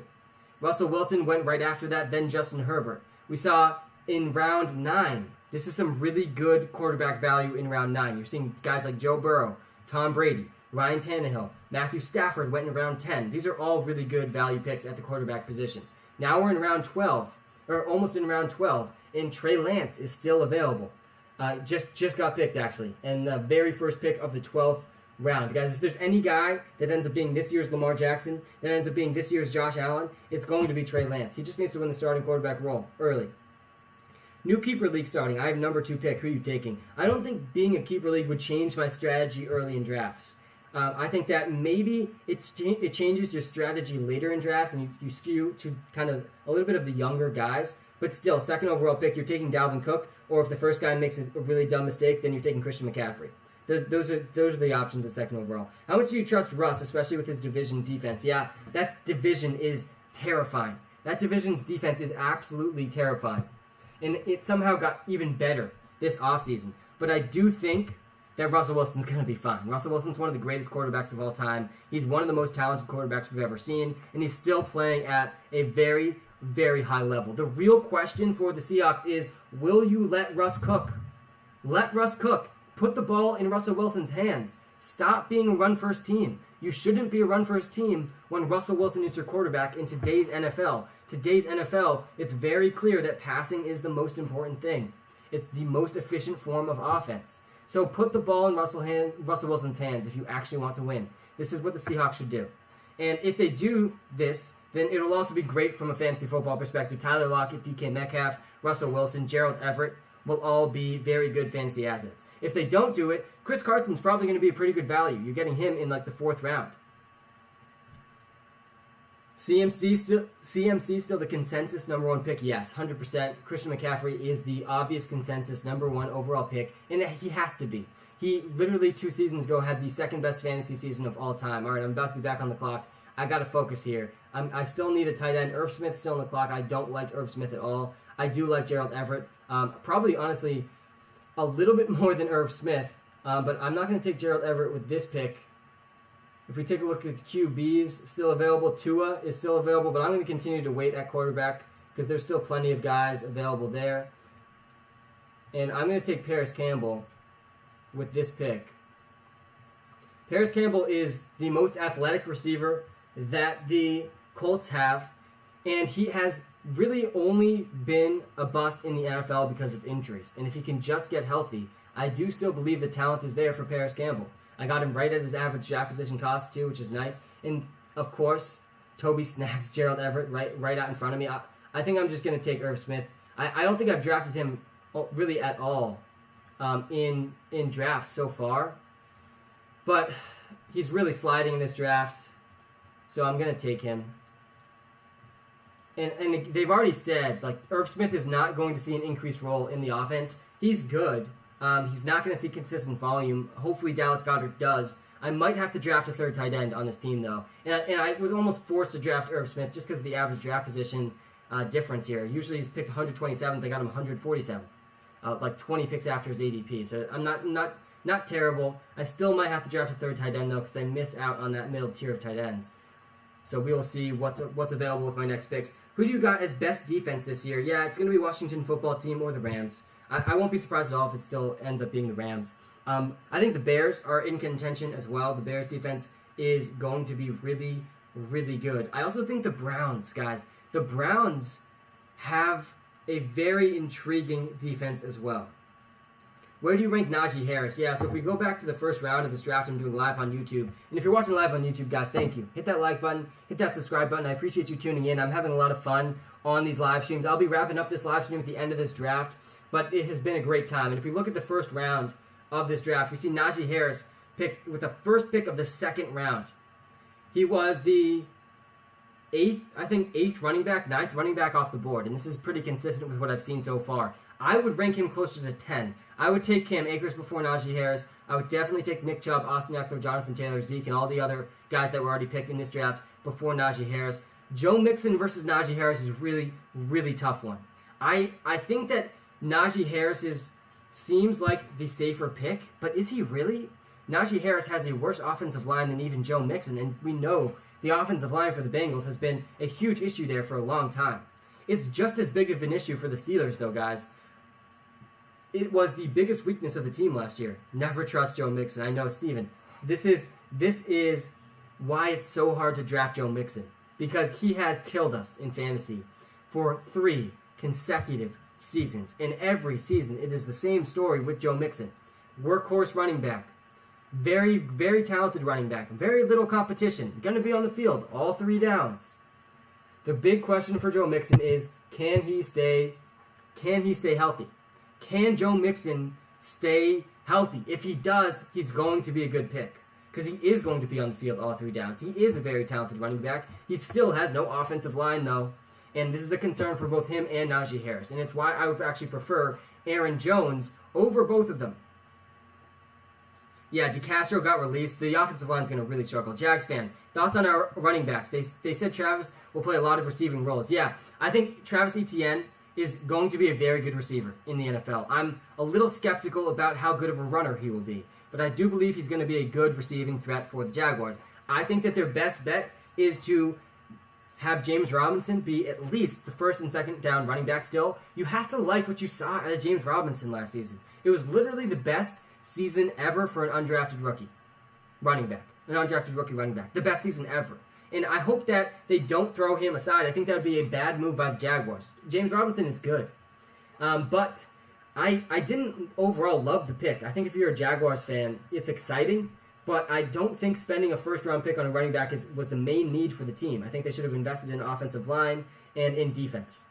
But I do think Travis Etienne will be a factor in their offense early and often in 2021. I'm not that excited about him from a fantasy football perspective, though, because I just don't think there's going to be very consistent volume. I'm about to be back on the clock. I still feel like I need one more tight end, and I do need one more quarterback still. Let's take a look at the quarterbacks available. Again, this is why you can wait on quarterbacks. I've also already drafted Kyler Murray, so I'm not too worried about the quarterback position. Kyler Murray is one of the most consistent quarterbacks in all of the NFL. I'm going to take Blake Jarwin as my third tight end, who was the starter. He's on track for training camp, which is very, very encouraging for Blake Jarwin. He's going to be their starting tight end. I know Dalton Schultz was good for the Cowboys last year, but Blake Jarwin is the guy they went out and signed last year to be their starting tight end. 14th round, my third tight end. And then I'm going to take a quarterback as well. Daniel Jones just got picked. I think I'm going to go with Baker Mayfield because I did get Jarvis Landry on this team. Though I did get Irv Smith too. So, screw it. I'm going to go with Kirk Cousins. I probably should have checked the bye weeks with Kyler Murray, and we're good. Kirk Cousins, Baker Mayfield, Carson Wentz, all 3 of these guys, this late in the draft is, just a fantastic value. They're all very clearly the starting quarterbacks on their team. They are all on what looks like run-first teams, but they still do have really high touchdown upside. And with Justin Jefferson, Adam Thielen, and Irv Smith, Kirk Cousins, and I also have Dalvin Cook on this team, though. I didn't think about that. I don't love the Kirk Cousins, Dalvin Cook stack that I have going here. But at least Dalvin Cook's a receiver, so it's not the end of the world.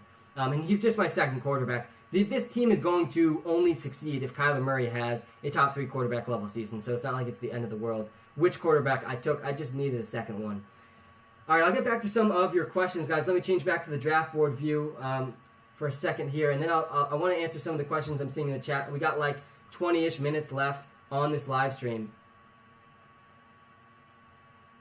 So I will get to some of the YouTube comments. Guys, if you aren't in the YouTube live stream, check it out. Look up WalterPicks on YouTube. I'm sharing a live draft that we're doing right now on YouTube, and you can literally see the picks as they are happening.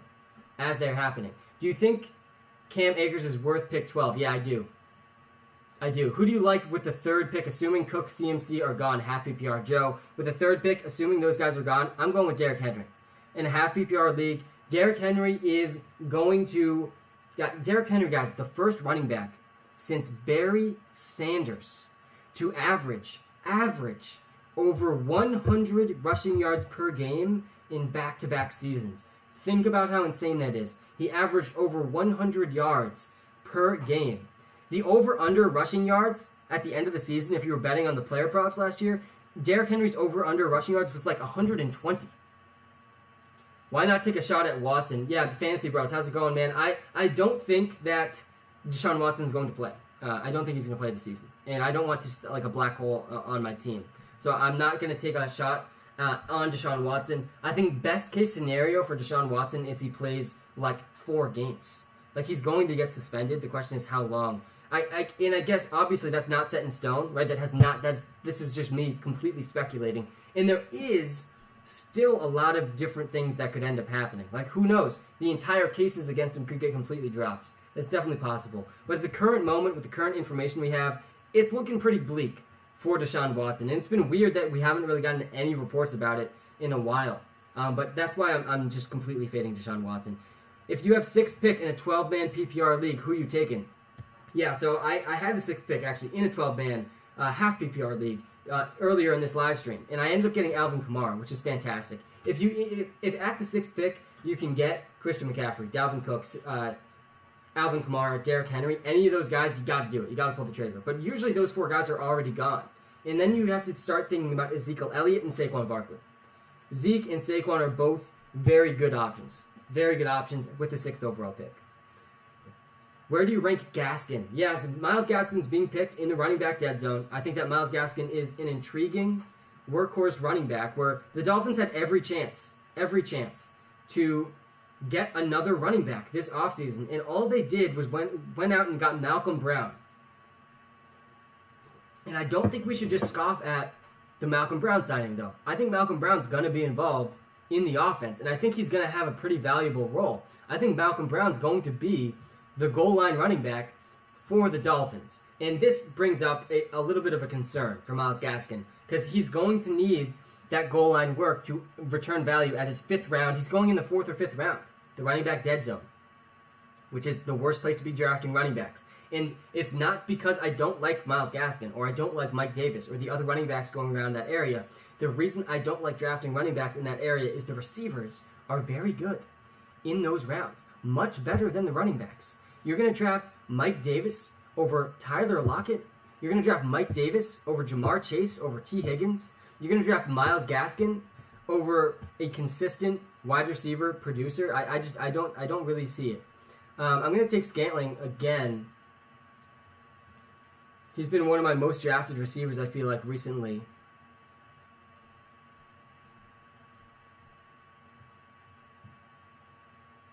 And I'll take A.J. Green as well with his next pick because I did draft Kyler Murray on this team. I don't think A.J. Green's good. I mean, A.J. Green was pretty much toast like all of last season, but he could establish a red zone role for the Cardinals. And I drafted Kyler Murray on this team, so I did end up getting A.J. Green and Rondale Moore, I think, on this team. So it's a pretty intriguing stack. Obviously, DeAndre Hopkins is going to be the GOAT wide receiver there. DeAndre Hopkins, I think, is the safest wide receiver in all of fantasy football. Like, there is no safer wide receiver than DeAndre Hopkins. Amari Cooper a good pick or no? Yes, he definitely is. And there was actually a slightly concerning report about him. Brett, how's it going? There was a slightly concerning report about him recently that he's not fully healthy and might not be fully ready for training camp. That's the only red flag about Amari Cooper. If he's fully healthy, he's a fantastic pick. And I really like Michael Gallup and CeeDee Lamb as well. You get to pick one, A.J. Brown or Julio. It's A.J. Brown. It's A.J. Brown. But don't get me wrong. People are sleeping on just how good Julio Jones still is. Is DJ Moore a trustworthy receiver in fantasy? This is the real question here. Let me boil down where the roots of this question. The real question is, do you believe that the Carolina Panthers offensive line will be able to protect Sam Darnold? If they can, yes, DJ Moore will be a consistent, trustworthy wide receiver in fantasy. He's a very good after-the-catch receiver. He's one of the most talented receivers in the league. I would rank him in talent. I'd rank him probably as a top 15 player, top 15 receiver in the league. But if Sam Darnold is not protected, you're going to see a very, very bad Sam Darnold. But ultimately, I'd say my answer to this question is yes. I do think DJ Moore is going to be good. And Sam Darnold's also going to benefit massively from the Adam Gase effect. We've seen the Adam Gase effect in play throughout the history of time. We know that when Adam Gase gets in close proximity to people on a football field, they tend to perform really poorly. And then when he leaves, they tend to perform back to their normal levels. So Sam Darnold has a lot going for him this year, and therefore so does DJ Moore. Todd Gurley was bad last year with Atlanta. Will Mike Davis do any better? Zach, I don't think he's going to do that much better, but he probably will do better. And Mike Davis is, at a minimum, much healthier than Todd Gurley. And going into last season, Todd Gurley was being picked in like the 5th and 6th rounds of fantasy drafts. We're seeing Mike Davis get picked in the 4th and 5th rounds of drafts. So the cost to me is a little too high to be that excited about Mike Davis, especially. Take a look, guys. If you're watching live on YouTube, take a look at the receivers that were going around some of these running backs. In the 4th round, we're seeing running backs like J.K. Dobbins, who has very, very little receiving upside. In the 5th round, we're seeing Travis Etienne, David Montgomery. In the 6th round, we saw Myles Gaskin, Mike Davis. Look at the receivers going picked, though. Cortland Sutton, Kenny Golladay, Odell Beckham, Adam Thielen, T. Higgins, Devonta Smith, Tyler Lockett, Robert Woods. Like, these are all good receivers. And this is my main point about drafting running backs in the 4th, 5th, and 6th rounds. Like, draft the running backs in the first couple of rounds, then get the good receivers between round 3 and 6. Robert Woods is a good pick, yeah. I think the entire offense for the Rams are good picks because Matthew Stafford is a lot better than Cooper Kupp. Matthew Stafford is a lot better than Jared Goff, And for that reason, Cooper Kupp and Robert Woods and Cam Akers and Tyler Higbee, they're all in a very good spot this season. To me, like the whole Rams offense, this year, their floor is what they did last year because Matthew Stafford's just such a big upgrade. And we are in the last round of this draft. I'm going to be wrapping up this stream on YouTube, guys. I appreciate the time. Thank you for tuning in. It's been a very, very fun stream. I'll get to some of these final questions before I hop off. Will Eckler be a top 5 running back? He definitely has that upside. I don't have him ranked inside the top 5, but he has Alvin Kamara level upside. And he absolutely can become a top 5 running back. If he just stays healthy the whole season, that will probably be enough. Because, at least 3 of the first-round running backs are going to get injured, just based on injury rates.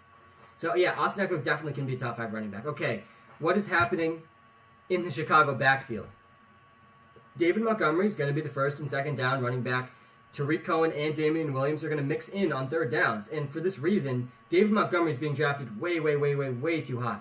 The big reason David Montgomery was a running back 1 at the back half of last season was easy schedule, but also Tariq Cohen was injured, and he was actually playing one of the highest snap rates in the league. He was not coming off the field, and that's going to happen this season. He's not going to see the 95% snap rate that he was seeing last season.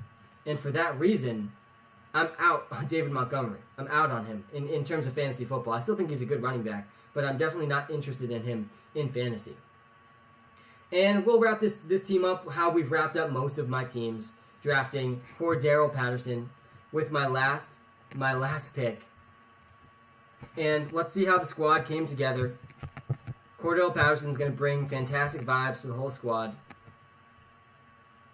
And that is a wrap, guys. That is a wrap for the stream. Thank you for tuning in. This was a fun one. Have a fantastic rest of your Sunday. I'll be back on the live stream wavelengths many more times, guys. Many more times. I don't know if you heard the news, but I am officially doing this full time. I'm full time at WalterPicks. I'll be doing a lot of live streams heading up to the NFL season and throughout the NFL season. So a lot more content is coming your way. Have a fantastic rest of your day, guys. Thank you for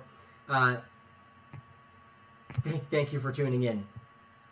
All right, YouTube stream. Any final questions before we wrap up? I'd like to take a few seconds and end the TikTok stream like a few minutes before the YouTube stream.